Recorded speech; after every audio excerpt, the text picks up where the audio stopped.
গাজায় যে নৃশংস গণহত্যা চালাচ্ছে মার্কিন মদতপুষ্ট ইসরায়েলি জাহানবাদ, তার বিরুদ্ধে বিক্ষোভ হয়েছে। সংগ্রামী বন্ধুগণ, গাজায় অব্যাহত হামলা সেটা চলছে। সংগ্রামী বন্ধুগণ, সারা বিশ্ব বিবেক এটার প্রতিবাদ জানাচ্ছে, গাজায় হামলা বন্ধ করার দাবি জানাচ্ছে, কিন্তু ইসরায়েল সেখানে কর্ণপাত করছে না। সংগ্রামী বন্ধুগণ, আর গণহত্যাকারী ইসরায়েলকে সমর্থন জুগিয়ে যাচ্ছে মার্কিন সাম্রাজ্যবাদ। ফিলিস্তিনে 1948 সালে অবৈধভাবে ইসরায়েল রাষ্ট্রটি প্রতিষ্ঠা করা হয়েছিল। সেদিন সাম্রাজ্যবাদী স্বার্থে ইঙ্গো মার্কিন চক্র ফিলিস্তিনের ভূমিতে ইসরায়েলকে প্রতিষ্ঠিত করে। সংগ্রামী বন্ধুগণ, সেই 1948 সালের পর থেকেই ফিলিস্তিন অংশের যে ভূখণ্ড, সেই ভূখণ্ডে আমরা বিভিন্নভাবে হামলা দেখতে পাচ্ছি। সংগ্রামী বন্ধুগণ, এই ফিলিস্তিনের অস্থিরতা সেইটা বন্ধ করার জন্য জাতিসংঘ কার্যকর পদক্ষেপ নিতে ব্যর্থ হয়েছে। সংগ্রামী বন্ধুগণ, ফিলিস্তিনে 2023 সালের 7 অক্টোবর থেকে লাগাতার ইসরায়েলি আক্রমণ এই গাজার উপর চলছে। সংগ্রামী বন্ধুগণ, এই আক্রমণে গত 17 মাসে 50,000-এরও বেশি গাজাবাসী নিহত হয়েছেন।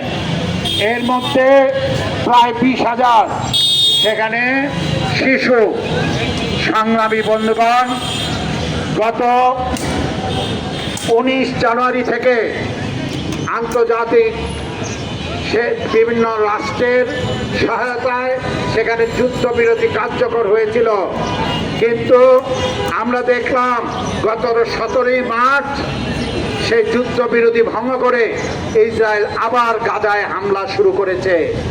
সংগ্রামী বন্ধুগণ, আজকে মার্কিন যুক্তরাষ্ট্র সহ সাম্রাজ্যবাদী চক্র মধ্যপ্রাচ্যের যে প্রাকৃতিক সম্পদ, সেই প্রাকৃতিক সম্পদের উপর কর্তৃত্ব স্থাপনের জন্যই এখানে কৃত্রিম রাষ্ট্র ইসরায়েলকে সৃষ্টি করেছে এবং ইসরায়েলের দ্বারা মধ্যপ্রাচ্যে একের পর এক সংকট তৈরি করে যাচ্ছে। সংগ্রামী বন্ধুগণ, আজকে গাজার বিস্তৃত এলাকা সেটা নিশ্চিহ্ন হয়ে গিয়েছে। সেখানে মানুষের বাসভূমি, সেখানে তার বাসাবাড়ি থেকে শুরু করে হাসপাতাল পর্যন্ত সেখানে আক্রমণের শিকার হচ্ছে। সংগ্রামী বন্ধুগণ, গত 17 মাসে যে আক্রমণ হয়েছে এর মধ্যে 210 জন সাংবাদিক সেখানে মৃত্যুবরণ করেছে। মৃত্যুর তালিকা বৃদ্ধি পাচ্ছে, কিন্তু ইসরায়েলের আক্রমণ থামছে না। আমরা সম্প্রতি শুনতে পাই মার্কিন প্রেসিডেন্ট ট্রাম্প এবং ইসরায়েলের প্রধানমন্ত্রী নেতানিয়াহু দুইজনে ইসরায়েলকে খালি করে দেওয়ার ঘোষণা দিচ্ছেন। সংগ্রামী বন্ধুগণ, কি যুক্তিতে গাজাবাসীরা গাজা থেকে গাজা খালি করে দিয়ে পার্শ্ববর্তী দেশগুলিতে সেখানে উদ্বাস্তু হিসাবে থাকবে? এই যুক্তি, এখানে কোনো যুক্তি নাই। শুধুমাত্র ভূখণ্ডের উপর মার্কিন সাম্রাজ্যবাদের কর্তৃত্ব ধরে রাখার জন্যই একের পর এক এই ধরনের প্রস্তাব নিয়ে হাজির হচ্ছে।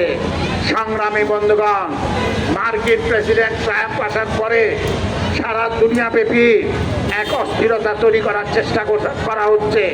সংগ্রামী বন্ধুগণ, আমরা পরিষ্কার বলতে চাই, সারা দুনিয়ার মানুষ আজকে ঐক্যবদ্ধ। খোদ মার্কিন যুক্তরাষ্ট্রে, এমনকি ইসরায়েলেও গাজার গণহত্যার বিরুদ্ধে বিক্ষোভ হচ্ছে। সংগ্রামী বন্ধুগণ, গাজার প্রধানমন্ত্রী নেতানিয়াহু তাকে শাস্তি দিতে হবে, আন্তর্জাতিক আদালতে বিচার করে তাকে সর্বোচ্চ শাস্তি প্রদান করতে হবে। ইসরায়েলের এই গণহত্যা এবং মার্কিনের আগ্রাসনের বিরুদ্ধে দুনিয়াব্যাপী মানুষকে সোচ্চার হতে হবে। সংগ্রামী বন্ধুগণ, ইতিমধ্যেই সেই বিক্ষোভ শুরু হয়েছে, সেই বিক্ষোভ অব্যাহত থাকবে যতক্ষণ পর্যন্ত হামলা বন্ধ না হবে। এই বিশ্ববাসী যে সোচ্চার হয়েছে, বিশ্ববাসীর মুখ স্তব্ধ করা যাবে না। সংগ্রামী বন্ধুগণ, আমরা বাংলাদেশের সমাজতান্ত্রিক দল বাসদের পক্ষ থেকে আজকে এখানে সমাবেশ করতে বাংলাদেশের সমস্ত বাম গণতান্ত্রিক প্রগতিশীল মানুষ সোচ্চার আছে। সেই ইসরায়েলের বিরুদ্ধে, ইসরায়েলের এই গণহত্যা বন্ধের জন্য দুনিয়ার মানুষের সাথে সাথে বাংলাদেশের মানুষেরও সোচ্চার।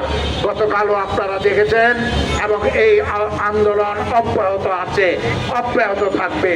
সংগ্রামী বন্ধুগণ, আমি সর্বশেষে সেই কথাই বলতে চাই যে মার্কিন সাম্রাজ্যবাদ সারা বিশ্বে তার কর্তৃত্ব স্থাপনের জন্য আজকে ইসরায়েলকে এইভাবে উস্কানি দিচ্ছে এবং ইসরায়েলের মাধ্যমে মধ্যপ্রাচ্যে সেখানে সংকট তৈরি করছে। এই মার্কিন সাম্রাজ্যবাদের বিরুদ্ধে আমাদের সোচ্চার হতে হবে।